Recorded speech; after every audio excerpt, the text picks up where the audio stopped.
Happy Friday, everyone. This is Emanuel for History and Coffee with our On This Day series for April 12th. Today we are talking about April 12, 1861, when Confederate forces attacked Fort Sumter, officially beginning the American Civil War. Since then, Fort Sumter itself has been the subject of much debate about Civil War public history and memory.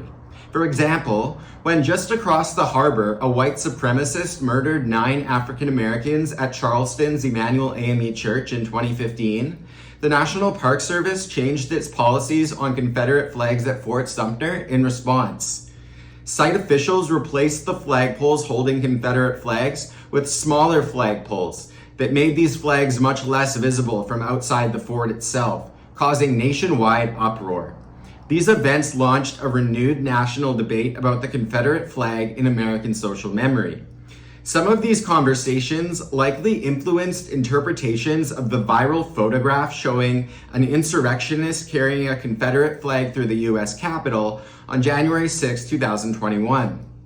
As the federal agency in charge of national monuments and historic sites such as Fort Sumter, the National Park Service has a substantial role to play in shaping these conversations. One of the first notable attempts to construct historical memory at Fort Sumter came on April 14, 1865, exactly 4 years after the fort was surrendered. African Americans firmly asserted themselves at this event, which reportedly had 3,000 Black attendees. Also in attendance were the prominent abolitionists Martin Delany, William Lloyd Garrison, and Henry Ward Beecher.